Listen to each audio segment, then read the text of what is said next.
Kentucky, southeastern Livingston County, Kentucky, until 8:15 p.m. At 8:01 p.m., a severe thunderstorm was located near Salem, or 10 miles north of Calvert City, moving northeast at 40 miles per hour.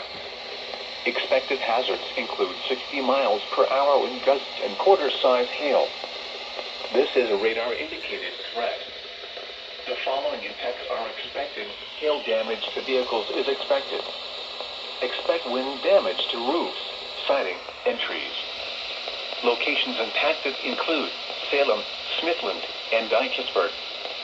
Repeating, a severe thunderstorm warning has been issued until 8:15 p.m. for the following counties in Kentucky, Crittenden, and Livingston.